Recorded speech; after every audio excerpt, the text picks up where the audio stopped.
Escritura.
Olá, boa noite a todos os presentes. Vamos aguardar aqui mais uns 2 minutinhos a ver se chega mais alguém. Entretanto, teremos início à nossa masterclass.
Bom, entretanto, vão chegando mais pessoas e vão inserindo na nossa masterclass.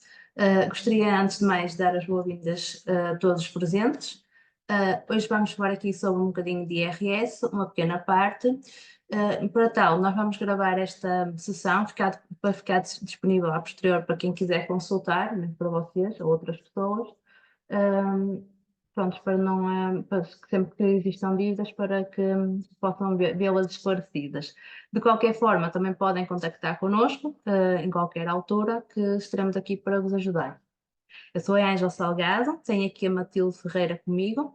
Nós vamos administrar aqui a Masterclass sobre as deduções de IRS. Antes de mais, gostaria de me apresentar. A quem não me conhece, eu julgo que quase toda a gente conhece que está aqui presente. Eu sou a Ângela Salgado, sou contabilista certificada, sou licenciada em Contabilidade, mestre em Auditoria e tenho pós-graduação em Gestão de Recursos Humanos e Fiscalidade. Especializei-me em Empreendedorismo Racional e sou formadora certificada pelo IFP. Atualmente sou CEO do grupo Ângela Salgado e fundei o Lugar do Empresário. Aqui comigo passo a apresentar a Matilde. Ela é especialista em taxa de advising, licenciada em Gestão, pós-graduada em Contabilidade e Fiscalidade, formadora igualmente do IFP e é CEO do Lugar do Empresário. Eu gostaria de vos deixar esta pequena mensagem antes de começar a formação sobre o investir em conhecimento rende sempre os melhores juros. Porquê? Porque tudo aquilo que nós possamos adquirir de conhecimentos fará de nós melhores pessoas com mais conhecimento para aquilo que nos é proposto no dia a dia, quer a nível profissional, quer a nível pessoal e afins. Hoje vamos adquirir aqui um bocadinho de sumo com base no Código do Imposto sobre Rendimento, nomeadamente o IRS, que é um imposto que vamos ver mais à frente, que afeta a grande parte das pessoas residentes em Portugal. E não só. Mas para que todos possam entender, quando digo grande parte, é porque existem pessoas que não são obrigadas a declarar os rendimentos em Portugal. Ora, os temas que vamos aqui tratar será o que é o IRS, quem deve declarar, o agregado familiar, a residência, o anexo J do modelo 3, a coleta e as deduções à coleta. É nas deduções à coleta que vamos dar maior ênfase, porque é aquilo que nós queremos que fique hoje o máximo esclarecido. Então, para que possam entender, o IRS está estipulado no artigo 1º do Código de IRS, a sua definição, e incide essencialmente sobre os rendimentos obtidos, quer em Portugal, quer fora de Portugal. Os rendimentos estes são derivados de trabalhos dependentes, quando trabalhamos por conta de outra, de rendimentos de entidade, de rendimentos de trabalhadores independentes ou proprietários em nome individual, rendimentos de capitais, rendimentos perdiais, incrementos patrimoniais e pensões. Devo aqui acrescentar o que está no ponto 2 do artigo 1º do Código de IRS, que os rendimentos podem ser em dinheiro ou em espécie, e seja qual for o local onde se obtenham a moeda e a forma como são oferidos. Existem vários tipos de rendimentos que nós possamos ter. Por exemplo, um exemplo é quando nós trabalhamos por conta de outra e obtemos, por exemplo, o uso de uma viatura. Esse uso da viatura é um rendimento em espécie que deve ser declarado no IRS e deve incluir no recibo de vencimento do funcionário. Isso é um exemplo de rendimento obtido em espécie.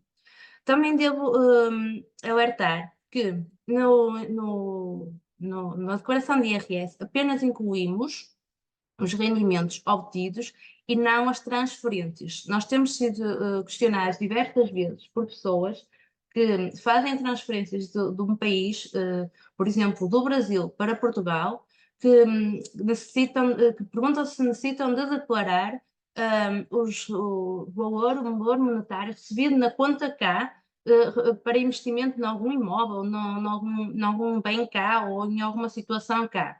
E esses movimentos de transações financeiras não são incluídos na declaração IRS. Apenas se inclui nas declarações de IRS os rendimentos obtidos. Também outra coisa que eu quero alertar são os rendimentos obtidos de facto. Por vezes existem situações em que nós estamos com um contrato de conta de outro, temos um recibo de vencimento em que estava mencionado o valor que vamos receber, mas de facto esse valor nunca chegou à nossa conta, às nossas mãos. Porquê? Porque existe falta de pagamentos da entidade patronal, ou seja, esse valor, se não for efetivamente entrado nas nossas contas bancárias, ou seja, derivado de um recibo, de um rendimento, de um recibo de vencimento, esse valor não deve ser declarado, porque não foi efetivamente recebido. Por conseguinte, posso afirmar que, com base no artigo 13, temos a identificação do sujeito passivo. O sujeito passivo são as pessoas singulares, ok? Não são empresas. Aqui, o que se aplica no IRS é pessoas singulares, eu pessoa. E são para pessoas que residam em território português e as pessoas que não residam, ou seja, que estejam no estrangeiro, no país, e que obtenham cá rendimentos. Tenho aqui um pequeno gráfico que explicita isso, em que podemos ver o sujeito passivo, temos os residentes e os não residentes, em que os residentes incidem sobre a totalidade dos seus rendimentos, peço desculpa. Enquanto os não residentes apenas incide sobre os rendimentos obtidos em território nacional. Uma outra questão que é importante, que inicialmente comecei por citar, que é o agregado familiar. O agregado familiar é constituído por os cônjuges não separados judicialmente de pessoas e bens, ou unidos de facto, e os respectivos dependentes. Podem ser o pai ou a mãe solteiros e os dependentes a seu cargo, como um adotante solteiro e os seus dependentes a seu cargo. Regime regra é estipulado que a tributação é sempre separada com a opção de tributação conjunta.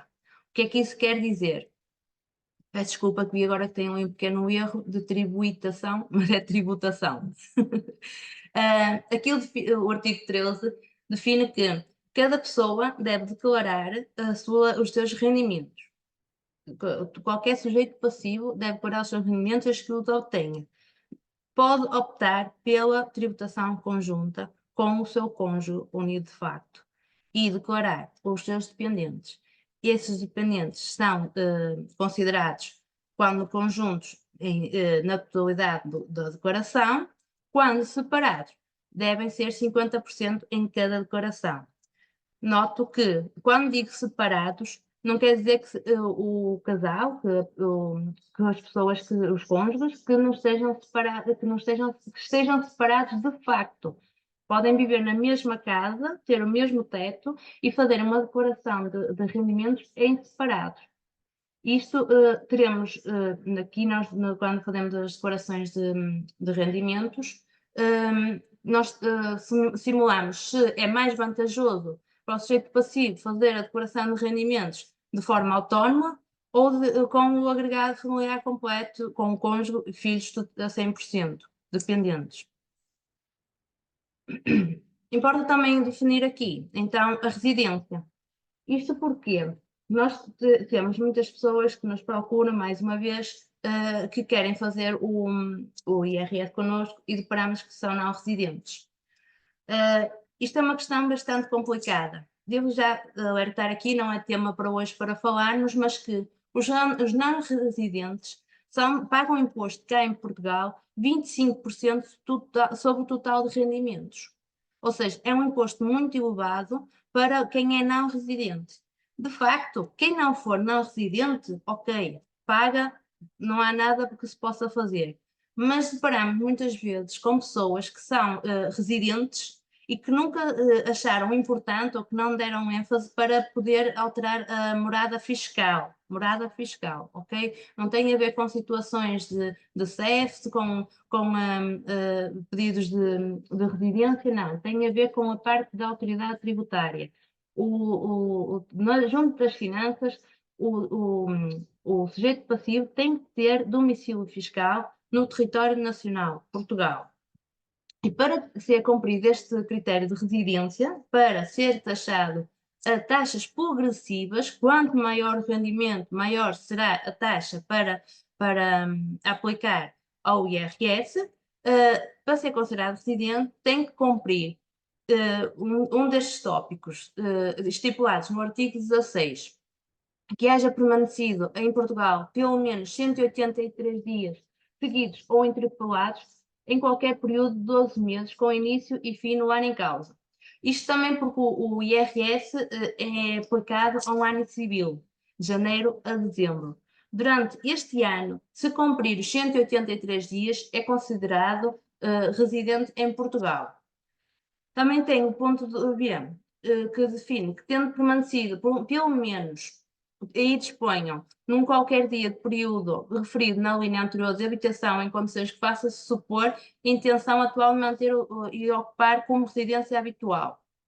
Imaginemos uma pessoa que, que anda por vários estados, por vários países, e que faz 180 dias em Portugal e depois faz, supondo, 90 dias noutro país, outro mais 90 noutro, pronto, chegando ao fim, o maior número de dias que esteve, de facto, a residir foi em Portugal, mesmo não prevalecendo os 183 dias, há aqui a intenção de se tornar residente em Portugal. É naquele estado onde esteve mais tempo. No ponto C também estipula que a 31 de dezembro sejam tripulantes de navios ou aeronaves, desde que aqueles estejam ao serviço de entidades com residência, sede ou direção efetiva nesse território. E por último, desempenham no estrangeiro funções ou comissões de caráter público ao serviço do Estado português. Aqui é importante salvar o princípio da universalidade, que tem a ver com os residentes. O que é que isto quer dizer, o princípio da universalidade? Aplica-se a todos os residentes, aquilo que eu já disse, a totalidade dos rendimentos são tributados em Portugal, ou se pagam imposto ou não, não é? Dependendo do volume de rendimentos, são obrigados a declarar em Portugal, na declaração de IRS, todos os rendimentos, princípio da universalidade. E depois, para os não residentes, temos o princípio da territorialidade ou da fonte, que é no local onde foram obtidos. Sendo cá, a fonte cá tem que pagar imposto cá, tem que declarar cá.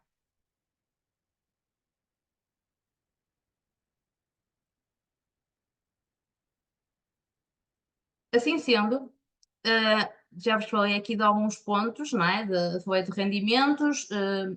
Vou-vos passar aqui três detalhes que vai definir até que ponto é que o IRS é feito. Ou seja, nós temos o rendimento ilíquido, menos uma dedução específica que é feita automático pelo Estado, o código do IRS define. Não vou entrar neste ponto aqui para não criar qualquer tipo de dúvida, mas a totalidade dos rendimentos somados vai nos dar o nosso rendimento coletável. No nosso rendimento coletável, nós vamos dividir por coeficiente familiar. Isto é, quando nós optamos por declarar em conjunto com o nosso cônjuge, nós vamos dividir por coeficiente de 2 para apurar a taxa aplicável no artigo 68, que é a taxa progressiva que falei há pouco. Ou seja, nós, para saber qual é a taxa aplicada ao rendimento, nós temos que, no nosso rendimento coletável, dividir por 2. Se for só uma pessoa, se não houver a declaração conjunta, será apenas a dividir por 1. Mas depois de apurar a taxa sobre o rendimento coletável ou dividido por 2, voltamos a aplicar o coeficiente familiar. Eu sei que isto aqui é um bocado confuso, mas a regra é mesmo esta. Aplica-se o primeiro coeficiente para conseguir apurar qual é a taxa aplicável ao rendimento da pessoa, da declaração, ok?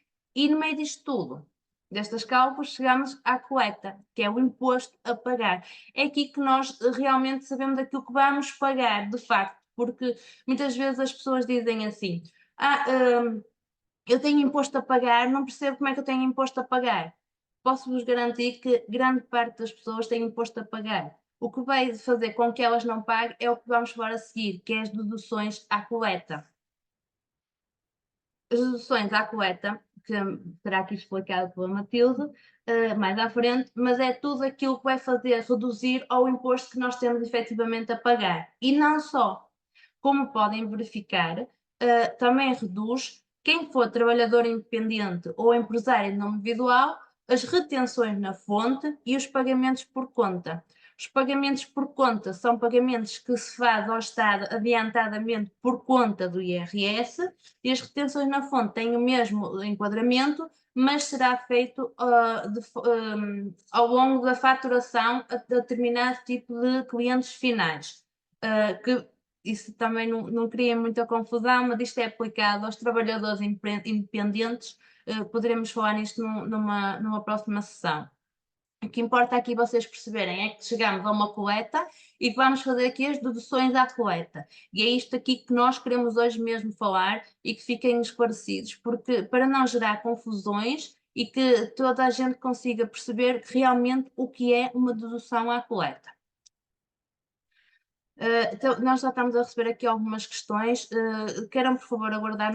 Eu esqueci-me de dizer, peço desculpa, mas no final da sessão, antes de um bocadinho de encerrarmos, nós vamos abrir uma sessão de esclarecimento e vamos responder a todas as perguntas também. Vamos dar continuidade à exposição, nós tomamos nota da pergunta e no fim vamos responder, está bem? Assim sendo, retomando, chegamos ao imposto liquidado, o imposto a pagar, o imposto a receber. Ora, no nosso modelo 3 de IRS, que é declarado entre o dia 1 de abril até 30 de junho, nós temos o anexo H, que para quem já fez e para quem não fez, passo agora a demonstrar. Eu sei que não está com muita boa resolução, mas realmente não conseguimos pôr melhor. Nós temos um anexo, que é o anexo H, onde nós podemos podemos preencher e já aparece automaticamente preenchido pela AT as despesas, as deduções à coletas obtidas. Aqui no quadro C do anexo, no C1, nós temos aqui um ponto que diz, em alternativa até querem colocar outros valores. Por norma, eu nunca ponho que sim, ou melhor, nunca digo que quero acrescentar, porque pode gerar uma inspeção à nossa declaração. Isto porquê? Porque nós, ao longo do ano, nós vamos tendo algumas despesas, seja com a educação, seja com despesas gerais da casa, alimentação, supermercados, muitas despesas que nós devemos colocar o nosso contribuinte. Sempre que a gente colocar o contribuinte, as finanças têm essa comunicação dessa compra que nós efetuamos e aí, se for dedutível à coleta, vai ser considerado automaticamente aqui. Salvo algumas exceções que falaremos já de seguida.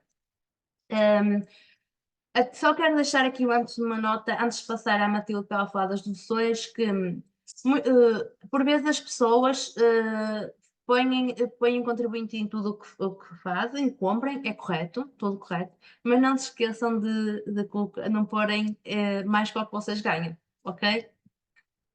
Vou passar à Matilde e até já. Bem, primeiro, boa noite a todos. Nós agora vamos passar ao ponto principal desta sessão, que são as deduções à coleta. Como a doutora Ângela mencionou, isto é uma dedução direta ao imposto a pagar, portanto, a dedução não é feita ao rendimento que obtêm durante todo o ano, mas sim ao imposto que teriam de pagar às finanças. Existem diversas categorias. No artigo 78 do Código do IRS, temos essas categorias delineadas. Estamos aqui a falar de 12 categorias, desde deduções por dependentes do agregado, despesas gerais de família, despesas de saúde, despesas de educação, encargos com imóveis, encargos com pensões de alimentos, exigências de fatura, encargos com lares, pessoas com deficiência, dupla tributação internacional, benefícios fiscais e ainda a dedução por o adicional VIMI. Vamos falar, nós fizemos alguns quadros de resumo para que a percepção acerca deste tema seja melhor. Primeiramente vamos falar da dedução por dependentes e ascendentes. Como a doutora Ângela mencionou, em cada declaração existe um agregado familiar. esse agregado não é apenas constituído pelos sujeitos passivos, ou seja, pelas pessoas que efetivamente estão a entregar a declaração e que têm rendimentos, mas também pelas pessoas que moram com elas e que delas são dependentes. No caso dos dependentes, estamos a falar dos filhos e dos ascendentes, por exemplo, dos pais. Por terem esses dependentes e ascendentes, as finanças automaticamente fazem uma dedução ao vosso imposto a pagar, que no caso dos dependentes o valor é 600 euros e dos ascendentes 525. Tendo em atenção que, por vezes, existem situações em que os dependentes aparecem em mais do que uma declaração, porque muitas vezes estão em guarda conjunta, ou seja, os pais têm em guarda conjunta desses dependentes, e por isso essa dedução é dividida a meio, ou seja, irá 300 euros para cada um do sujeito passivo do pai, ou seja, para cada um dos pais do filho.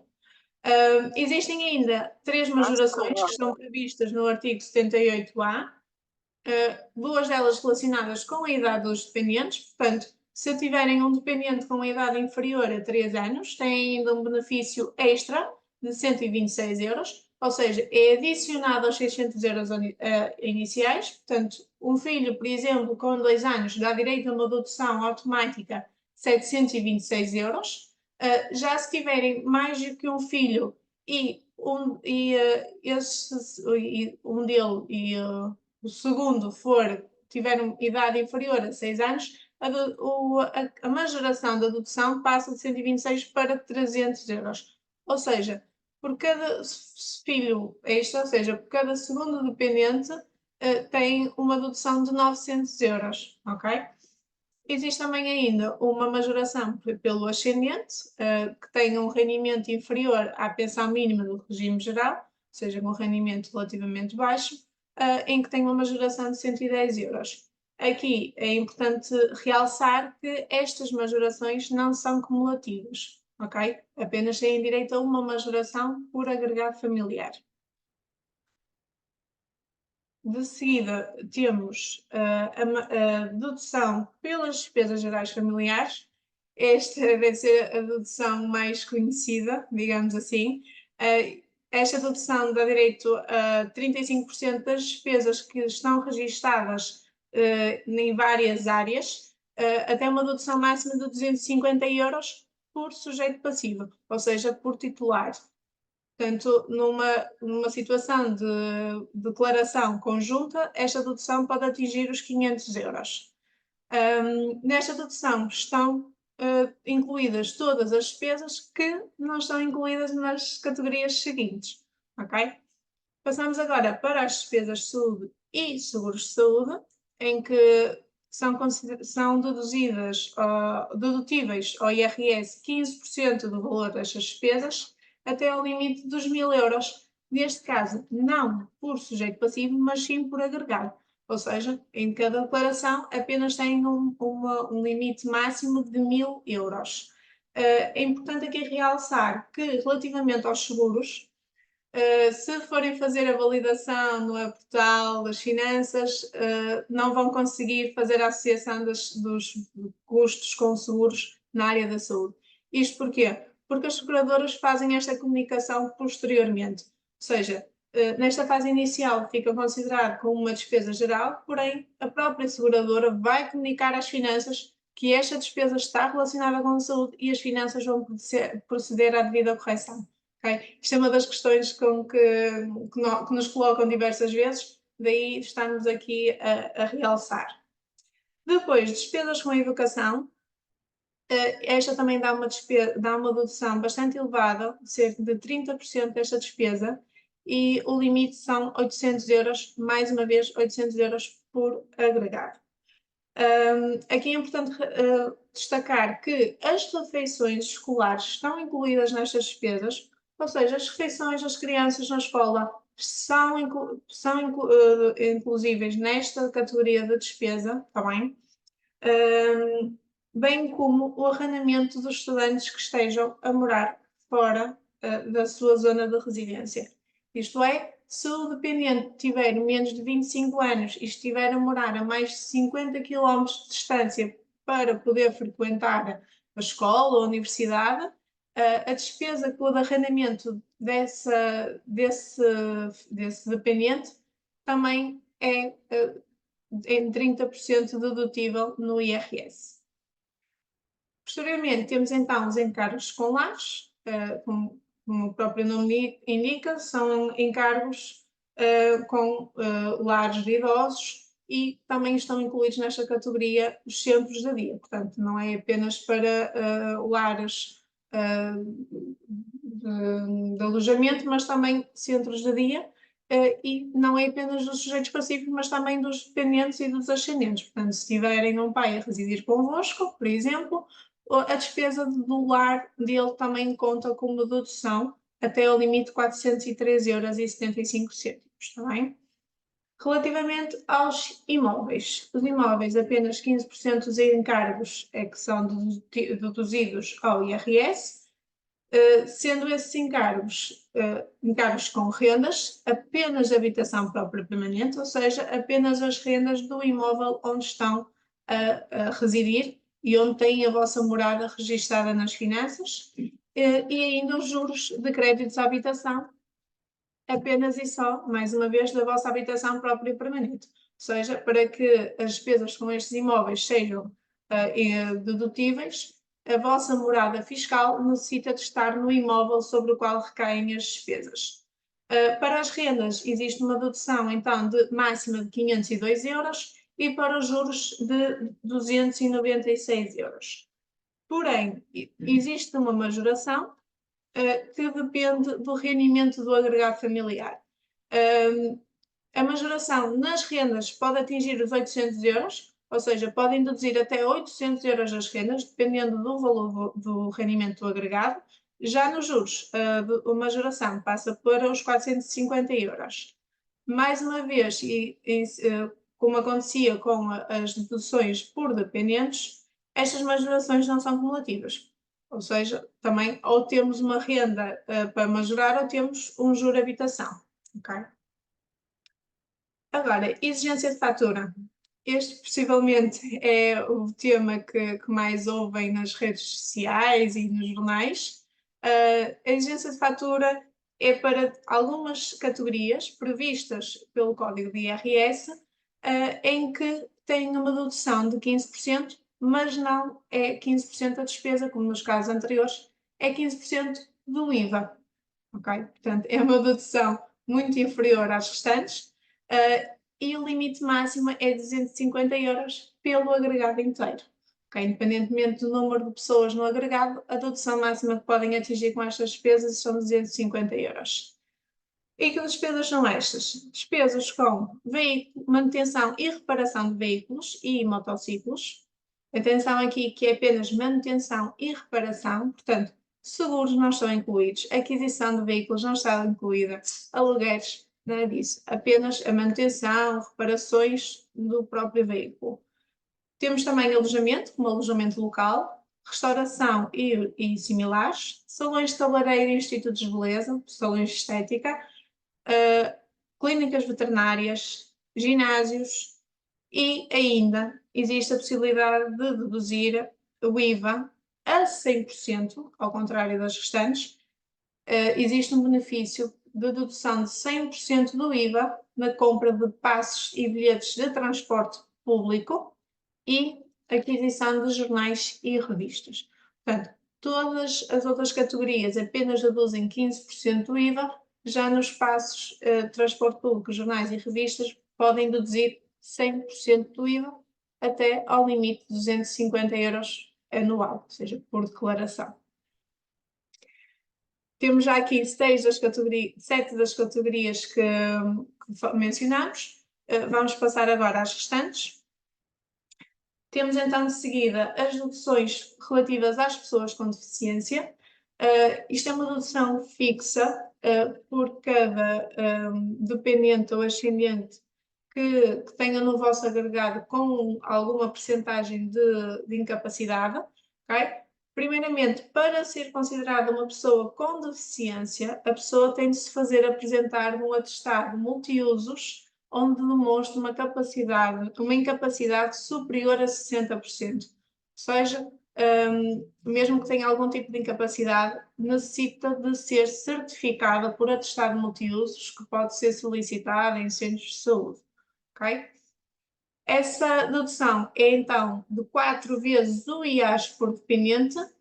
Para o IAS de 2023 estamos a falar de uma dedução de 1.921,72 €. Ok? Já para um ascendente no vosso agregado, a dedução seria de 1.201,08. De seguida, temos pensões de alimentos. Também é um tema que cada vez temos tido mais questões relativamente a isto. As pensões de alimentos são, por um lado, um gasto para quem as paga, ou seja, quando um sujeito passivo tem a obrigação de liquidação de pensão de alimentos, pode e deve declarar no seu IRS o pagamento dessa pensão para que 20% do valor lhe seja deduzido nas deduções à coleta. Por outro lado, quem recebe essa pensão de rendimentos essa pensão de alimentos tem de declarar no seu IRS esse rendimento. Okay? Conforme a doutora Ângela mencionou, existem as várias categorias de rendimentos e a declaração de IRS é para isso mesmo, é para declarar rendimento. E o recebimento de uma pensão de alimentos não é apenas um direito do pai e do filho, mas sim também, ou da mãe, mas também tem a obrigação de declarar esse rendimento às finanças. Da mesma forma que o outro progenitor tem o seu direito de comunicar que obteve esse gasto e de ter este benefício fiscal de reaver 20% do valor da pensão que liquidou. Depois, vamos entrar na dupla tributação jurídica internacional. Também é um tema muito discutido e que nos questionam diversas vezes. Conforme a doutora Ângela falou anteriormente, todos os residentes em Portugal têm de declarar todos os rendimentos que obtêm. Enquanto que os não residentes apenas têm de declarar aqueles que obtiveram cá em Portugal.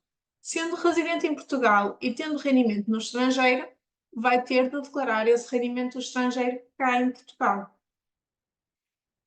Ao declarar esse rendimento, pode vir a ser tributado, dependendo da nossa legislação, pode ou não tributar esse tipo de rendimento. É necessário fazer uma análise ao rendimento que é obtido para verificar a sua tributação cá em Portugal. E para além disso existem convenções, ou seja, acordos entre Portugal e outros países para determinar onde cada tipo de rendimento vai ser tributado. Okay? Se Portugal tiver direito a tributar determinado rendimento, é possível que haja uma dedução do imposto que liquidou no estrangeiro. Ou seja, ao fazerem a declaração de IRS, para além de declararem o rendimento que obtiveram, devem também declarar o imposto que pagaram. Isto porque, quando as finanças forem fazer a liquidação do vosso IRS, irão analisar a possibilidade de fazerem um crédito a esse imposto. Okay? Se efetivamente houver essa hipótese de crédito, automaticamente as finanças irão deduzir ao vosso imposto a pagar o imposto que foi liquidado no estrangeiro anteriormente. Passando agora ao adicional de IMI. O adicional de IMI é uma dedução muito específica, apenas se aplica a quem faz este pagamento. O AIMI, o adicional de IMI, é apenas liquidado por sujeitos que tenham um rendimento, património imobiliário superior a 600 mil euros, ou seja, tenham imóveis que com um valor patrimonial global superior a 600 mil euros, em que na declaração de IRS será possível deduzir o pagamento que efetuar se tiverem imóveis arrendados ou em alojamento local. Ou seja, podem deduzir o AMI dos imóveis de onde estão a obter algum tipo de rendimento. Portanto, dos restantes, se têm outros imóveis sobre os quais estão a liquidar a IMI e não estão a ter rendimento deles, esse valor já não será dedutível. Okay? Por fim, vamos passar a uma outra dedução, que é a dedução por benefícios fiscais. É uma dedução que também cativa bastante, principalmente aqui pela questão dos PPRs. Cada vez se ouve falar mais em PPRs e cada vez mais pessoas têm investido nestes planos poupança-reforma, porque trazem vários benefícios, não só a nível de deduções, mas também a nível de pagamento de imposto. Então,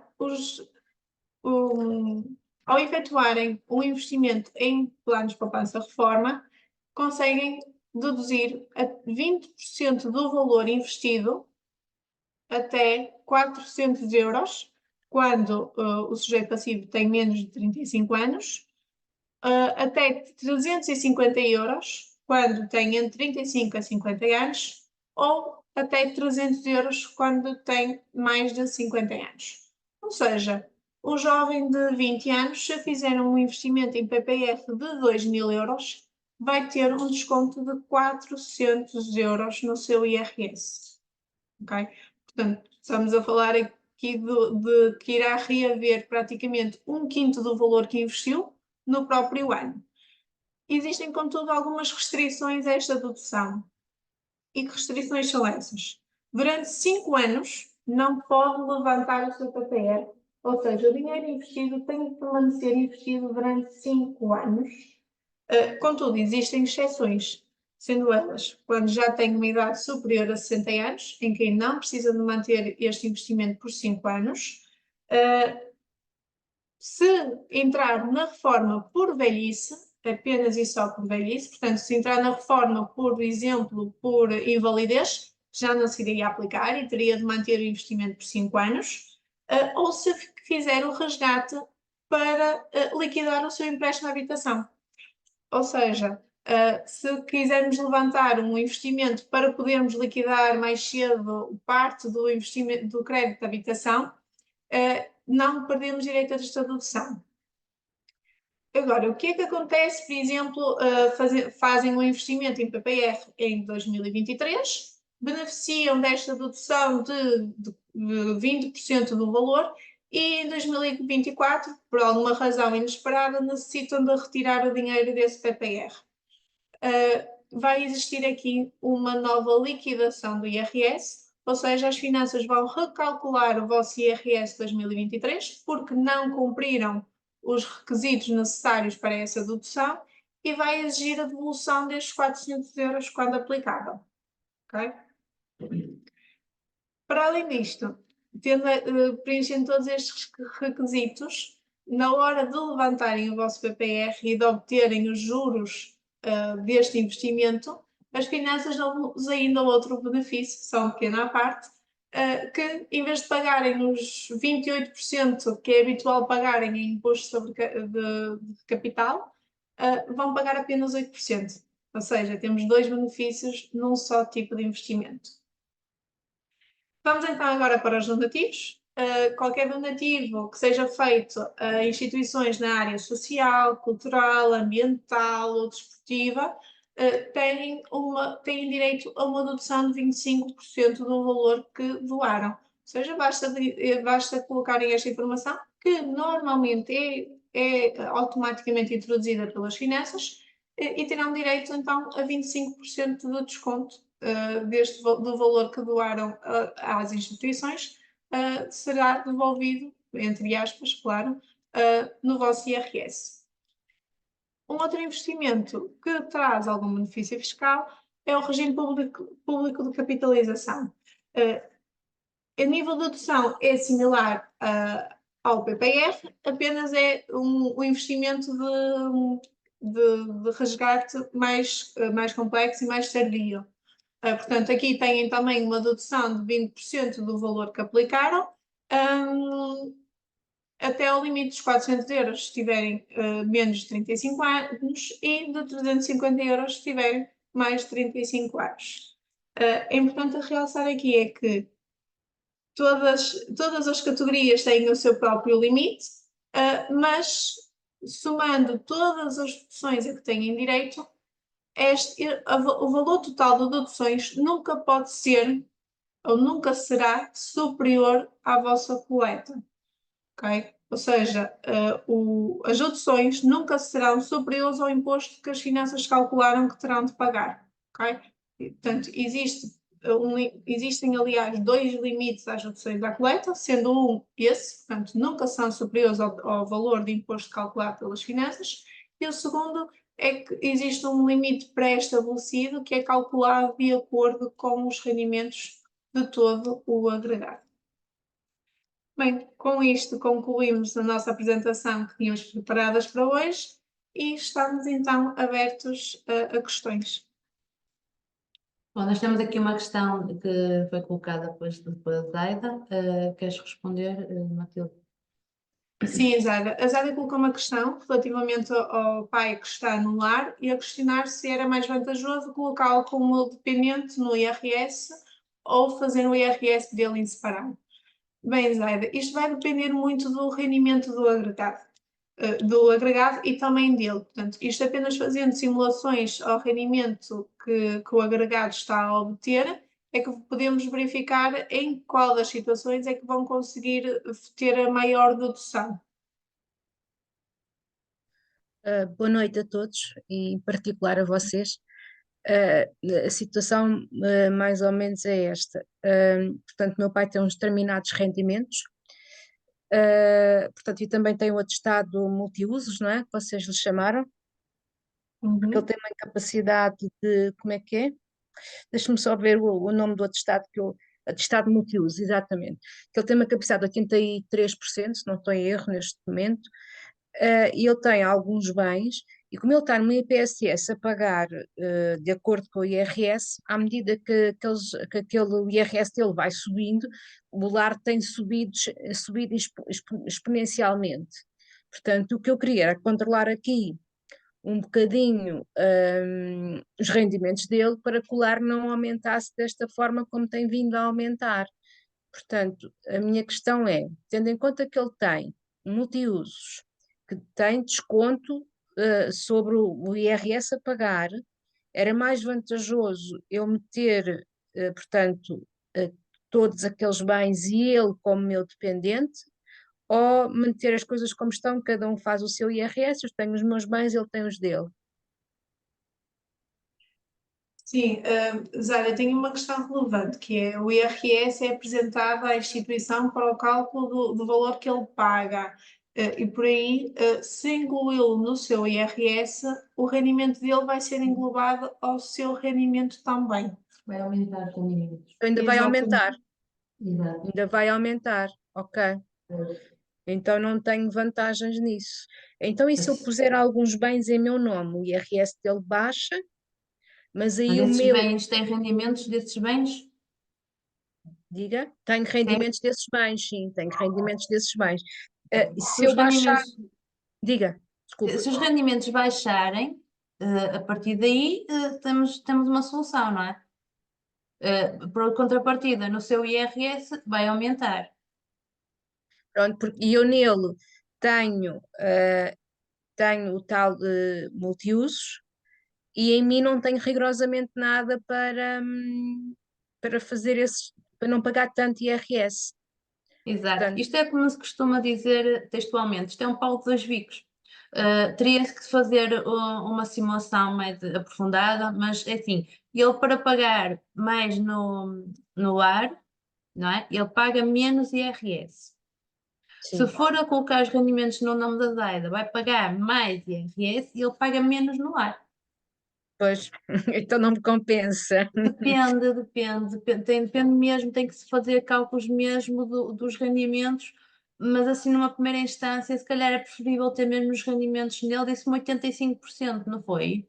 Ou 65%, quanto é que foi? Não, não, ou é 83 ou é 85, eu não É sei mais de muito bem. 80, não é? É mais de É mais de 80. 80, sim. Pois, provavelmente compensa ser em nome dele e pagar essa diferença no ar. Não sei se será muita a diferença, mas à partida compensará manter o nome dele pelo grau de capacidade.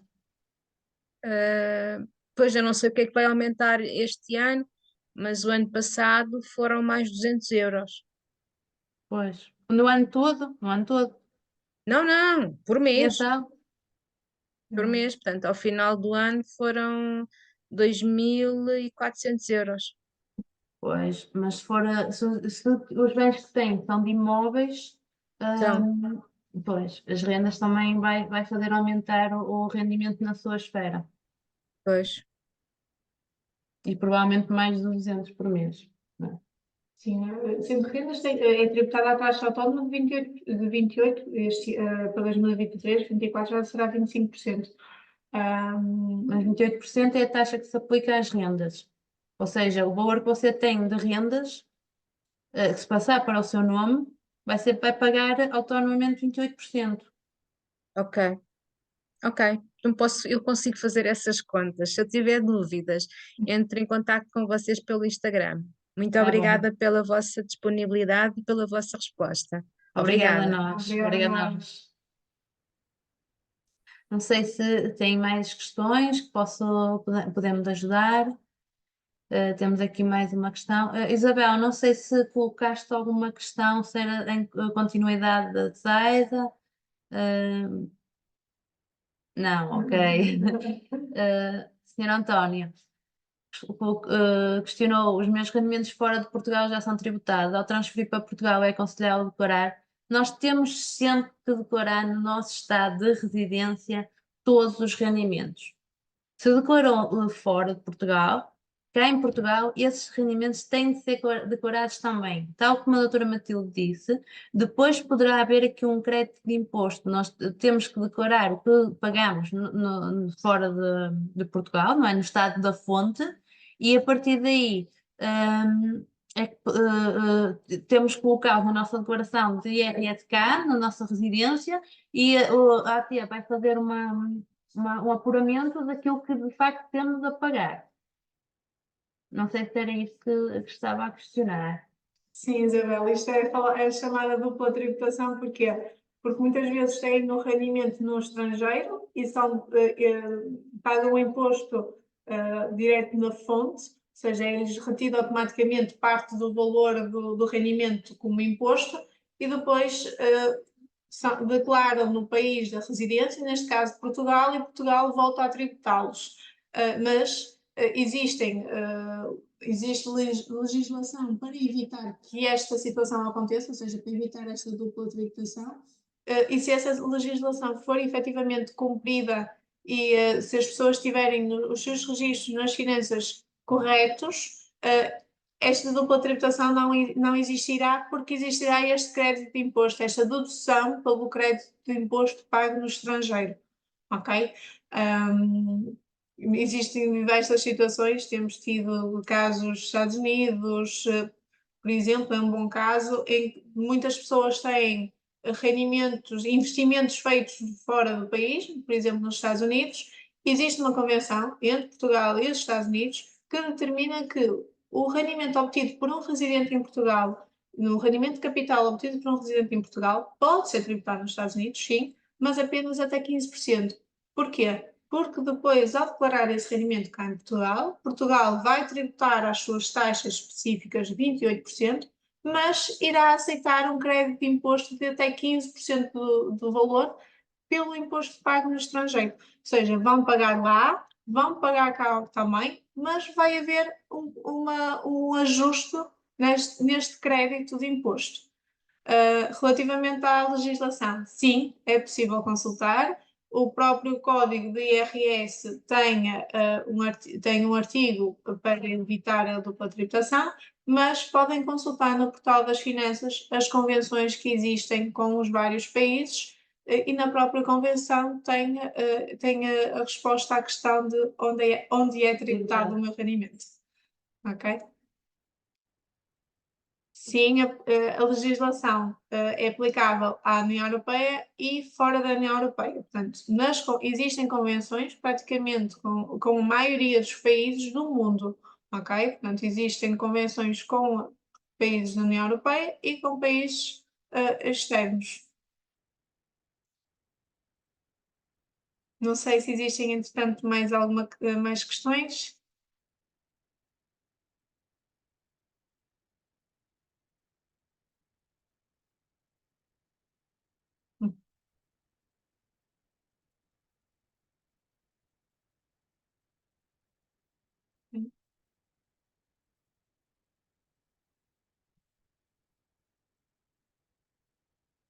O IRS do desempregado, se durante o ano do ano civil, neste caso o ano 2023, se esse desempregado não teve qualquer tipo de rendimento, não tem que fazer IRS.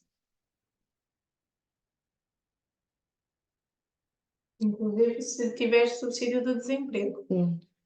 Se receber um subsídio de desemprego, também não necessita de declarar o seu IRS. Não declara qualquer fundo nem de parentalidade, isso não é declarado nas declarações de IRS. Só as pensões, não é? As Exatamente. pensões. Rendimento da Segurança Social, apenas as As pensões pensões de velhice e invalidez exato. é que são declaradas no IRS.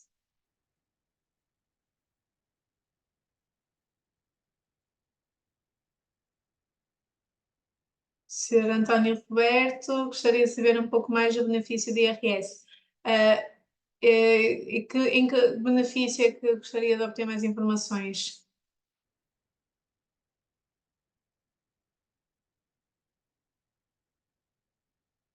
A declaração de IRS em si não é um benefício, não sei se é isso que está a colocar, mas a declaração de IRS é uma obrigatoriedade para a maioria das pessoas. Portanto, tendo rendimentos, deve declarar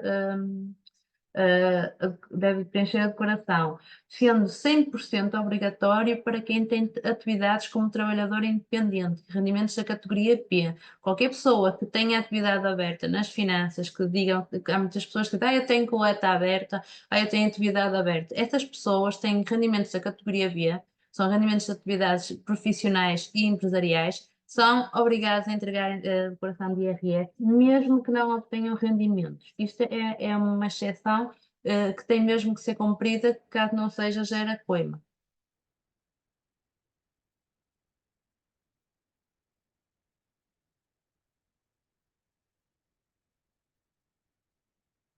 Sim, a autoridade tributária, porque isto é tudo um círculo. Isabel, questiona se há coima se não apresentar os rendimentos. Todos os meses as entidades patronais têm a obrigatoriedade de comunicar, através da declaração DMR, da Declaração Mensal de Rendimentos, os rendimentos obtidos pelos seus funcionários. E também devem as empresas anualmente, através da modelo 10, que acabou agora recentemente a data limite de entrega, todos os rendimentos obtidos por trabalhadores independentes, isto quando são pagos. Mais uma vez, que é a questão que eu comecei inicialmente a falar, os rendimentos têm que estar pagos, quer em qualquer situação, quer por conta de outra, quer como trabalhador independente, as empresas devem comunicar que existem estes rendimentos. Ou seja, quando nós vamos preencher a nossa declaração de IRS, tal como acontece nas deduções, os rendimentos também têm que ser, também são automaticamente preenchidos no nosso anexo A, onde nós temos, ou no B, ou dependendo do tipo de rendimento, são automaticamente preenchidos. Ou seja, a AT, a Autoridade Tributária, tem conhecimento dos nossos rendimentos. Ora, se nós temos a obrigatoriedade se sabe, nós temos a obrigatoriedade de apresentar a declaração, salvo exceções, ok? Mas, por norma, nós temos que apresentar a declaração. Se a autoridade tributária der conta que nós não entregamos a declaração a qual estávamos obrigados, sim, vai gerar uma coima e vamos ter que entregar o IRS, a declaração. Quem usa recibos verdes está no regime de IVA. Os recibos verdes têm sempre que entregar a declaração de IRS. E o IVA é um imposto autónomo, ou seja, o IRS incide sobre o rendimento, o IVA incide sobre o consumo. São impostos diferentes que tributam coisas diferentes, não é? Situações diferentes. Tudo aquilo que nós consumimos no dia a dia, regra geral, está sujeito a IVA, não é? É um imposto sobre o consumo, tem um valor acrescentado. O IRS incide sobre um rendimento que nós obtemos, ok? E o ato único também deve ser declarado no IRS e também liquida IVA sempre, o ato único. A Anabela Gonçalves também está aqui a fazer uma questão no Click Me Up, móveis, onde incluir. Anabela, penso que está a referir à aquisição de móveis na dedução do IRS, não está incluído, não é uma dedução prevista nos imóveis, portanto, é uma dedução de despesas gerais de familiares. Nós aqui na questão, a Anabela colocou aqui uma questão, eu tenho debatido muito com ela sobre as mais-valias, que será falado numa sessão a seguir, a Anabela, sobre as mais-valias de imóveis em que geram na venda do imóvel e depois que podem ser reinvestidos. Quando queremos diminuir, ou melhor, queremos reinvestir, tudo o que seja melhorias ao nosso imóvel é considerado como reinvestimento. Os móveis, por exemplo, não é considerado como reinvestimento. Mas se for, por exemplo, janelas, portas, isso é melhorias ao imóvel, porque se nós vender o imóvel, não vamos levar as janelas connosco, não é? É sempre assim que temos que pensar. Portanto, eu julgo que a Anabela também foi um bocadinho nesse sentido que nos questionou sobre os móveis.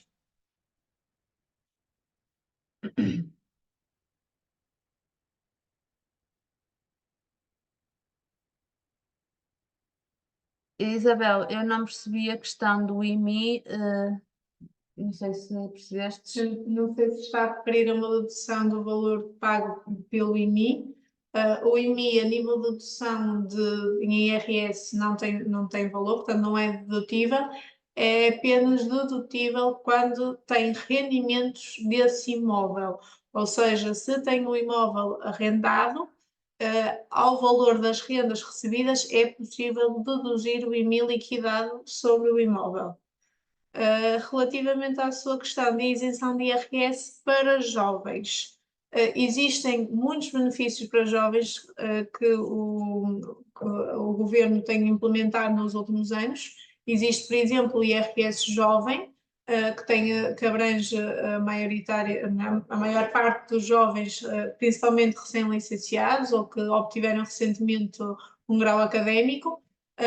Porém, não existe uma isenção, existe um benefício de redução de impostos. Isenção para jovens especificamente não, aplica-se a eles as isenções que se aplicam a qualquer outro sujeito passivo.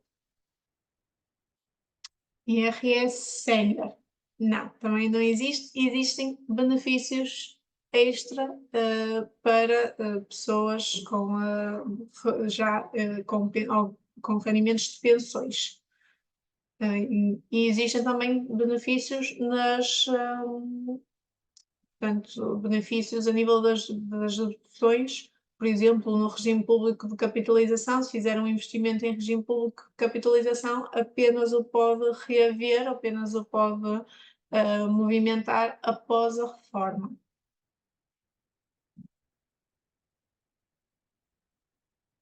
Okay? Benefícios, carros elétricos ou híbridos, deduções, apenas deduções de manutenção e reparação. Os carros elétricos têm um benefício extra, mas não está relacionado com o IRS, está sim relacionado com o IUC.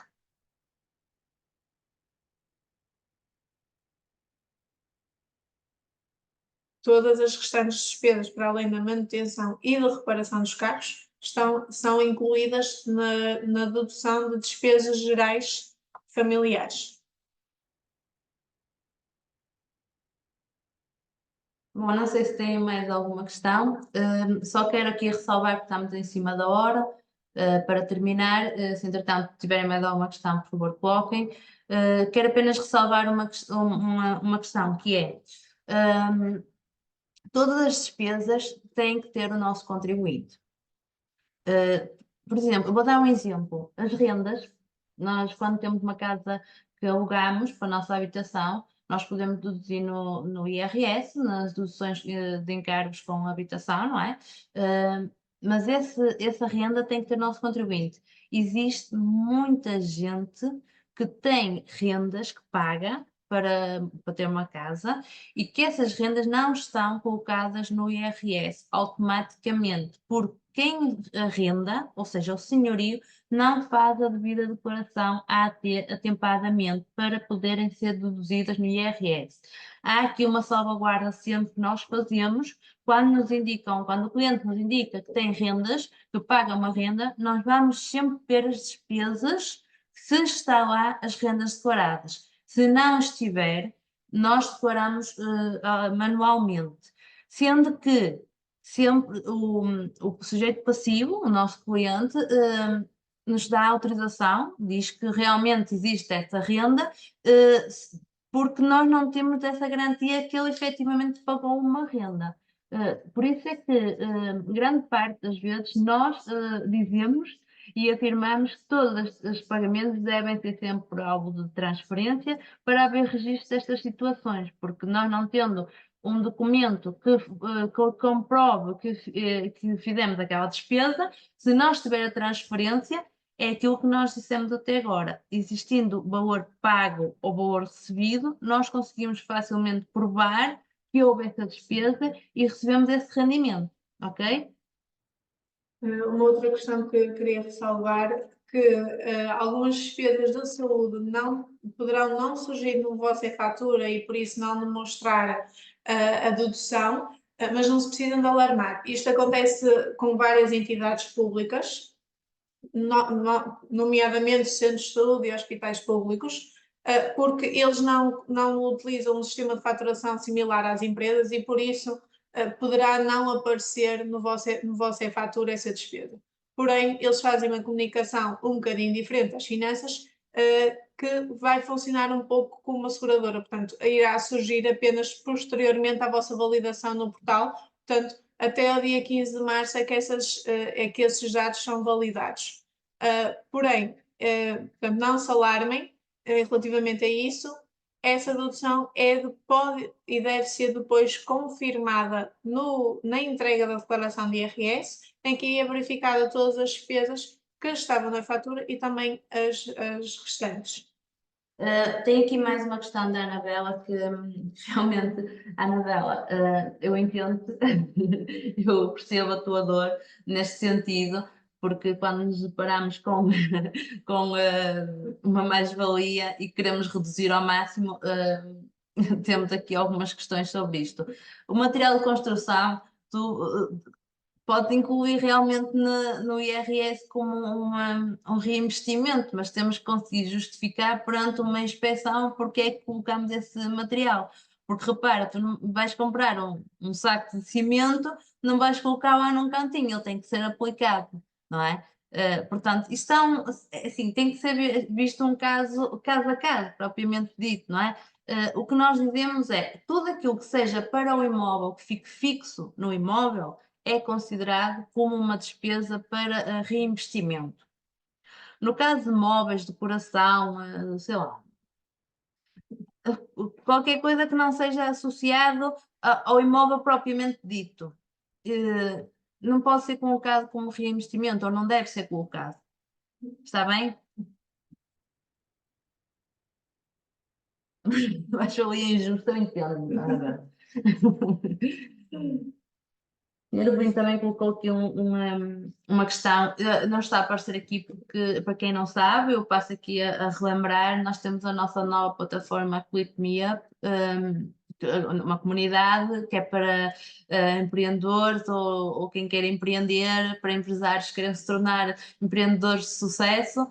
Nós temos aqui no WhatsApp um grupo, uma comunidade, em que partilhamos imensas ideias e queremos partilhar cada vez mais e fazer mais destas sessões e averiguar aquilo que realmente são as dores dos nossos empresários e poder ajudar de forma ativa a que se tornem empresários de sucesso, empreendedores de sucesso.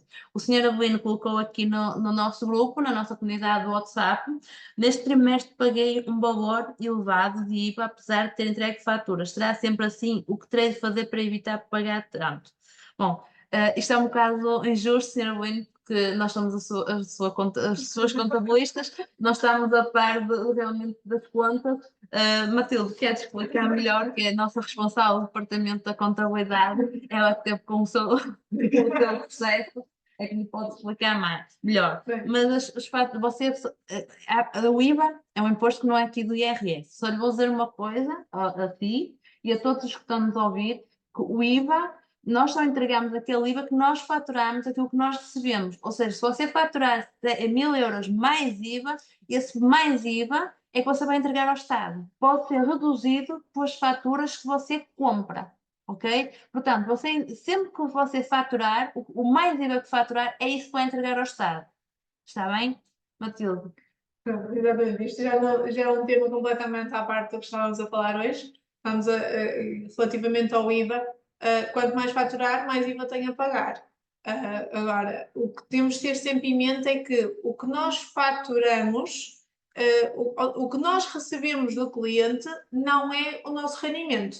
O nosso rendimento é o valor base, ou seja, o valor menos o IVA. O IVA é um imposto que não é nosso, é um imposto que pertence às finanças e que nós, a determinado ponto, vamos devolvê-lo.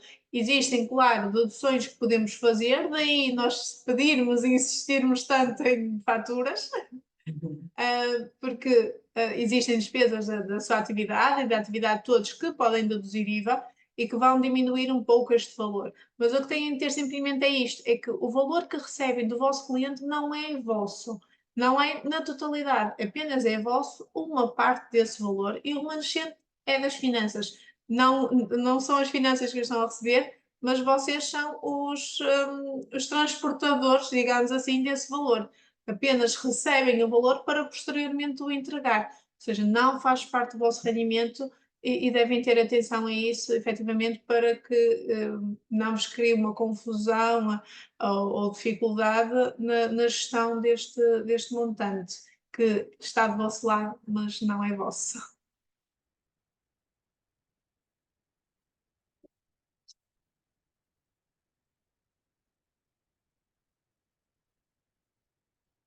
A Anabela também nos está a questionar se o e-fatura mudou. Não sei em que moldes é que nos estás a questionar isso.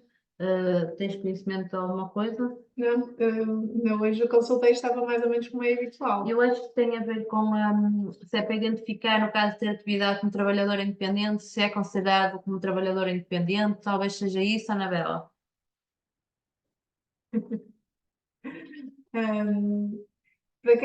Para quem faz a validação das faturas, existe também uma aplicação das finanças, que é o e-fatura, para colocarem nos vossos telemóveis, que facilita um pouco esta ação, principalmente para quem tem atividade de trabalhador independente e tem que fazer validação de todas as suas faturas. Assim é uma forma de conseguirem consultar sem necessitar de estar a pegar no computador e é muito mais prático. Anabela, já percebi o que é que a Anabela me está a perguntar, que isto tem que ser feito à mão. Por exemplo, o IKEA, ela está-me a questionar se o IKEA se tem que colocar à mão, porque o IKEA tem várias áreas, tem área de restauração, tem área imobiliária, e é por isso que tem que se identificar para que é que foi aquele gasto, porque não é fatura, vem identificado o total. Isso acontece no Continente, no Auchan, Pingo Doce, em várias entidades que têm vários tipos de atividade. Então nós temos que identificar para que é que foi aquilo. Imaginemos, por exemplo, nós vamos ao Continente, fazemos uma compra de supermercado, e vamos ao Continente e vamos tomar um café. Uma coisa é restauração, outra coisa é compras de supermercado. Uma parte vai ser deduzido na parte de restauração, o IVA, os 15%, que, tal como a doutora Matilde falou, a questão dos 15% sobre o valor do IVA na restauração. Se for de supermercado, vai para as despesas gerais do agregado familiar. Acho que é isso que a Anabela está a questionar. Sim, acho que a Anabela também está aqui a ter alguma dificuldade com o próprio sistema. Ele realmente, na foto que a Anabela enviou, falta ali uma área de correspondência, porque nas situações em que se tem atividade como trabalhador independente, para além de validar a que área pertence a despesa, também é necessário mencionar se a despesa está ou não relacionada com a atividade, e penso que é aí que está aqui a dificuldade principal. Portanto, poderá ser, Anabela, alguma atualização do sistema, que efetivamente isto não estava assim. relembro agora, antes de terminarmos, estamos mesmo próximo do fim, já passamos aqui um bocadinho. Relembro que temos até ao dia 25, 26, não é, Matilde? 26, Para- segunda-feira. Sim, para terminar a validação das faturas, façam-no para ser incluído no vosso IRS. De qualquer forma, quando o preenchimento do IRS, pode-se verificar novamente todas as despesas para ver se estão incluídas no e-fatura e se não estiverem, quando o preenchimento, pode-se inserir essas faturas que não apareçam na própria declaração. Não sei se existe mais dúvidas. Caso não tenham mais questões, nós gostaríamos de agradecer a presença de todos. Tenho aqui os nossos contactos. Quem quiser pertencer à comunidade, nós teremos todo o gosto em mandar o convite para pertencerem. Podem mandar mensagem para mim ou para a doutora Matilde, para o contacto que está aqui, e nós mandamos o convite para acederem à comunidade. Volto a reforçar que a comunidade é uma comunidade, é um grupo de pessoas que têm como objetivo para criar, crescer e gerir uma ideia de negócio. Portanto, se tiver interesse em pertencer, teremos todo o gosto em receber e poder ajudar naquilo que vocês mais têm dores e mais têm dificuldades. O sucesso depende de nós, portanto, temos que realmente investir e perder um bocadinho de tempo para ganhar qualidade nas nossas vidas e no nosso local de trabalho. Obrigada a todos pela presença. Qualquer dúvida, estamos aqui para vos ajudar. Até já. Muito obrigada, até já.